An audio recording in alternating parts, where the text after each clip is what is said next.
वहीं एक और बड़ी खबर मिल रही है हमें, पीएचईडी में एक बार फिर से जेएमएम टेंडर्स की सौदेबाजी क्या हो रही है। चहेती फर्मों के लिए फिर से पीक्यू क्राइटेरिया जो है वो बदल दिया गया है। एवरेज एनुअल टर्नओवर, नेटवर्थ और बिडिंग कैपेसिटी में बदलाव कर दिया गया है, जिससे प्रदेश की 90% से ज्यादा फर्में टेंडर से बाहर हो गई हैं। तो क्या ये जो मार्जिन लाइन खींची गई है ये किसी खास को फायदा पहुंचाने की नीयत से, ये बड़ा सवाल खड़ा हो जाता है। वहीं दूसरी ओर चहेती बाहरी फर्मों को टेंडर में शामिल करने के लिए भी एक नया खेल खेला गया है। जॉइंट वेंचर के लिए पाइपलाइन सहित अन्य शर्तों में छूट दे दी गई है। पेयजल सप्लाई के प्रोजेक्ट्स में गैस और सीवर पाइपलाइन के अनुभव को शामिल कर लिया गया है। अब गैस और सीवर पाइपलाइन और कहां जेएमएम की पाइपलाइन, सोचिए कहां दूर दूर तक क्या कनेक्शन होता है। ये कनेक्शन भी जोड़ दिया गया, ये सिर्फ यही हो सकता है। इससे पहले 2021 में कांग्रेस सरकार में भी ये शर्तें लगाई गई थी। शर्तों में छूट देकर चहेती फर्मों को हजारों करोड़ के जेएमएम कार्य दे दिए गए थे और टेंडर मिलने के बाद में 2022 में इसे हटा दिया गया था। गैस और सीवर पाइपलाइन का अनुभव जो है वही एक बड़े सवाल का विषय बना रहा और एक बार फिर से ये प्रश्न खड़ा हो गया है। जेएमएम टेंडरों की सौदेबाजी के लिए फिर से क्या वही पुराना खेल खेला जा रहा है?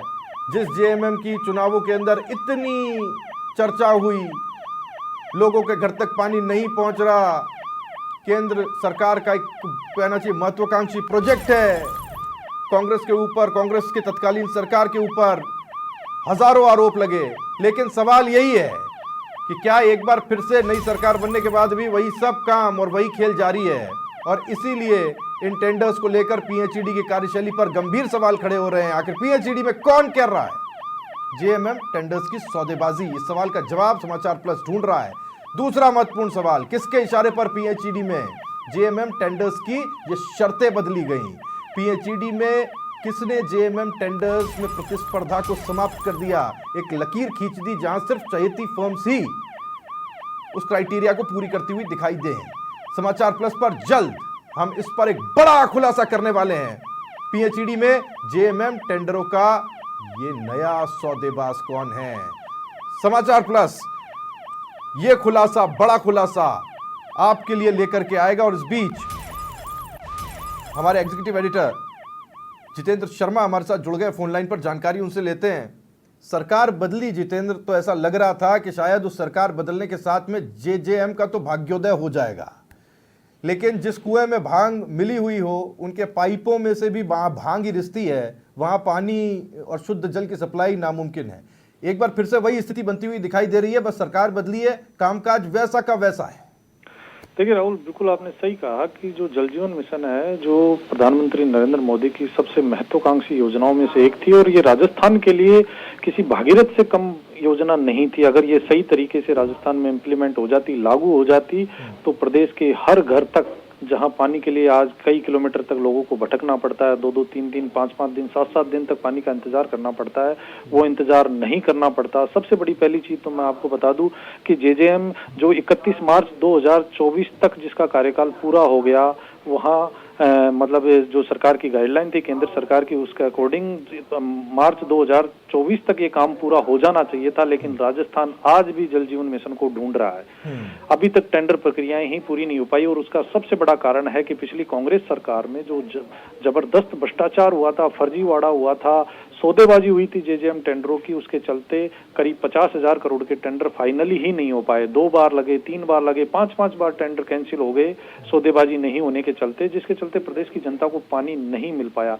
अब जब कांग्रेस सरकार के इस जेजेएम को फेल होने को लेकर भाजपा सरकार ने बड़ा मुद्दा बनाया था, भ्रष्टाचार को सबसे बड़ा मुद्दा बनाया था और कहा था चुनाव से पहले, विधानसभा चुनाव से पहले कि हमारी सरकार अगर सत्ता में आएगी तो हम एक एक घोटाले की जांच करवाएंगे और पैसा खाने वाले और भ्रष्टाचारियों को जेल भेजेंगे। आज 4 महीने का कार्यकाल निकल गया, भ्रष्टाचार के पुराने एक भी मामले में कोई कार्रवाई नहीं हुई। कागजों में सारी चीजें चल रही है। उन्हीं अधिकारियों के पास में सारी कमान है जिन्होंने जेजेएम में भ्रष्टाचार किया था। इसमें अब समाचार प्लस ने जब इस पूरे खेल की पड़ताल की तो अब नई चीज सामने निकल के आई है। करीब 45,000 करोड़ के टेंडर पाइपलाइन में है और उनके लिए उनकी भी सौदेबाजी का खेल चल रहा है, जो कि विश्वसनीय सूत्रों से जानकारी मिली है। और उन टेंडरों की सौदेबाजी बड़े प्लानिंग के साथ की जा रही है। उसका पहला स्टेप इन्होंने उठाया, टेंडर की शर्तें बदल दो ताकि 90% ठेकेदार जो फर्में हैं वो टेंडरों से बाहर हो जाएगी, यानी प्रतिस्पर्धा समाप्त। तो चयेती फर्मों को काम मिलेगा। चयेती फर्मों को काम देने के लिए पीक्यू क्राइटेरिया की उन शर्तों को, जो कांग्रेस सरकार में भी ऐसा ही खेल किया था, वही खेल भाजपा सरकार में भी चल रहा है। अधिकारियों की मिलीभगत से खेल चल रहा है, जिसमें पीक्यू क्राइटेरिया की शर्तें बदल गई। सबसे बड़ी चीज कि एवरेज जो एनुअल टर्नओवर था उसको बदल दिया गया। उसको बदलने से प्रदेश की 90% फर्में है ना, जो जेजेएम का काम अभी वर्तमान में देख रही है, वो फर्में उनमें पार्टिसिपेट ही नहीं कर पाएगी। नेट वर्थ बढ़ा दी गई। जिनकी पहले पॉजिटिव मांगी जाती थी, ठेकेदार की छवि पॉजिटिव होनी चाहिए, उनका बैंक बैलेंस पॉजिटिव होना चाहिए, इतना मांगा जाता था। अब नेटवर्थ कर दी, हर प्रोजेक्ट का 20% उनके पास में होना चाहिए। अगर कोई 100 करोड़ का प्रोजेक्ट फर्म लेना चाहती है तो उसके बैंक अकाउंट में 20 करोड़ रुपए होने चाहिए, तभी वो काम ले सकती है। बिडिंग कैपेसिटी को बदल दिया गया चयेती फर्मों के लिए। ये काम तो किया कि प्रदेश की जो प्रतिस्पर्धा को समाप्त करने के लिए 3 बड़े खेल किए इन्होंने। दूसरी तरफ जो चयेती फर्मों को लाभ देने के लिए इन्होंने एक बड़ा खेल किया, वो खेल है टेंडर की शर्तें हैं उन्होंने रिलैक्सेशन दे दिया।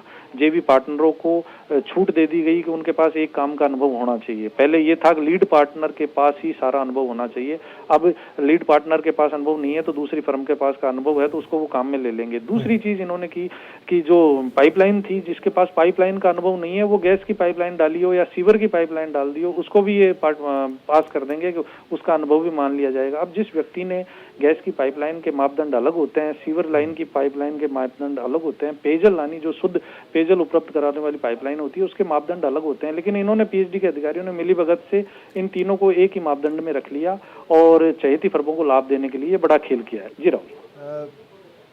जितेंद्र, जब मैं इस पूरे मामले को बहुत कहना चाहिए सुन रहा था आपसे, 45,000 करोड़ की आप बात कर रहे थे। खेल ऐसा करो कि उसके अंदर के नियम ऐसे बना दो कि जो सिर्फ अपने ही खिलाड़ी खेल पाए, ये इसमें समझ में आ रहा है। वो सिर्फ पिन पॉइंट प्रिसाइज तरीके से कैसे उस खेल के नियम बदलने हैं और उसके बाद में किसको फ़ायदा करना है, ये सारी लकीरें पहले ही खींची जा चुकी हैं। एक बात जो समझ में आ रही है, आम जनता जो इस चीज़ को अब बिल्कुल आराम से समझ पा रही है। दूसरी बात जो समझ में आ रही है वो ये आ रही है कि बदलाव के लिए सरकार की तरफ से भी कोई बड़ा फैसला नहीं लिया जा रहा। उन्हीं लोगों के हाथ में कमान है, वो वैसे ही गेम खेल रहे हैं। अगर ये दिमाग जितना इसमें लगाया जा रहा है, मैं सोच के हैरान हूँ जितेंद्र, अगर ये दिमाग काम में लगाया जाए, जेएमएम को कैसे लोगों तक पहुंचाना है वहां लगाया जाए तो चमत्कार हो जाए। लेकिन उस दिमाग का उपयोग नकारात्मक हो रहा है, और कैसे हो रहा है देखिए। जी बिल्कुल सही है। जेजेएम जो यानी कि जल जीवन मिशन जो प्रदेश में बड़े पैमाने पर राहत का काम कर सकता था, ग्रामीण क्षेत्र की जनता के लिए, जिनके घर पे उनको घर के आगे नल पे पानी मिल सकता था, उस पेयजल को लेकर जलदाय विभाग के अधिकारी और इंजीनियर बिल्कुल भी गंभीर नहीं है। वो आज भी उनको अपने ही मामलों में उलझे हुए हैं कि ये काम अगर मेरे तरीके से मेरी चयेती फर्म को या जो चयेती फर्में हैं उनको मिल जाता है तो मुझे मोटा कमीशन मिल जाएगा। 2022 में 45,000 करोड़ के ये टेंडर थे, उनमें से 22,000 करोड़ के टेंडर लगे थे।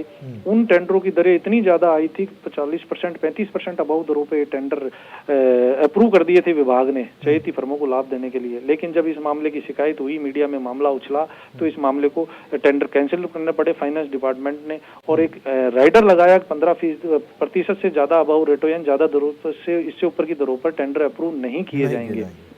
ये बड़ा खेल हुआ था। आज तक इतने बड़े खेल के टेंडर निरस्त किए गए, उसमें एक भी दोषी, किसी व्यक्ति को दोषी ही नहीं माना, कार्रवाई तो बहुत दूर की बात है। उस मामले में आज तक पीएचडी में एक व्यक्ति को भी दोषी नहीं ठहराया। दूसरी तरफ फर्जीवाड़ों के मामले में इरकोन के फर्जी सर्टिफिकेटों से प्रदेश में हजारों करोड़ के टेंडर इन्हीं इंजीनियरों ने दिए, उस मामले में भी कोई कार्रवाई नहीं हुई।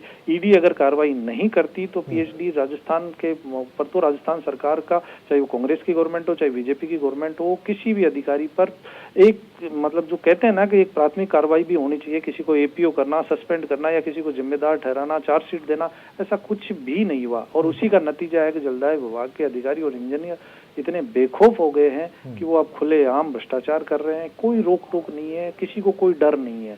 ईडी आई थी जब थोड़ा बहुत डर था, लेकिन अब वो डर भी खत्म हो गया और वापस वही उसी खेल पर पीएचडी के अधिकारी और इंजीनियर जुट गए जो कांग्रेस सरकार में हुआ था, इसी जेजेएम में हुआ था। एक तरफ जेजेएम का कार्यकाल पूरा हो गया, कई स्टेट ऐसे हैं, कई राज्य ऐसे हैं जिनमें जेजेएम का 100% काम कंप्लीट हो गया। जबरदस्त काम। लेकिन राजस्थान ऐसा है जहां अभी जेजेएम अपने आप में सवाल ढूंढ रहा है कि जल जीवन मिशन का राजस्थान में जो हश्र हुआ है, उसको खुद जेजेएम को अपने ऊपर हंसी आ रही होगी कि यार मेरे साथ ऐसा क्या हुआ। प्रदेश की जनता की किसी को चिंता नहीं है, सरकार, केंद्र सरकार इतना मोटा पैसे देने को तैयार है, लेकिन राज्य सरकार उस पर काम कराने को ही तैयार नहीं है। तो ये बड़े सवाल है जिनका जल्दी हम खुलासा करेंगे। जी राहुल। बिल्कुल जी, बहुत शुक्रिया आपका हमारे साथ जुड़ने के लिए, जानकारी साझा करने के लिए। बहुत बड़ा मामला है, आप इस चीज को समझिए। बहुत गंभीर हो जाता है जब ऐसे प्रश्न सामने आते हैं, और ये कोई ऐसा वैसा प्रोजेक्ट हो तो बात अलग। ये वो प्रोजेक्ट है जो सरकार के लिए ड्रीम प्रोजेक्ट है, केंद्र सरकार के लिए, हर घर जल पहुंचाने का। और इसके अंदर कितना बड़ा खेल चल रहा है ये अभी हमने खोलने की कोशिश की। और मैं आपको इस बात की जानकारी दे रहा हूं कि अभी जितेंद्र, हमारा एग्जीक्यूटिव एडिटर, अब बता रहे थे कि किसी को चिंता नहीं है, लेकिन समाचार प्लस को चिंता है। और इस पर एक बहुत बड़ा खुलासा आपके सामने आने वाला है। आपको पता चलेगा कि कैसे, आज तक आपने सुना होगा कि कुओं में भांग मिली हुई होती है, इन पाइपों में कैसे भांग बह रही है, और भ्रष्टाचार की ये भांग कहां कहां सप्लाई हो रही है। ये बहुत बड़ा खुलासा समाचार प्लस पर बहुत जल्द आपके लिए हम लेकर आएंगे।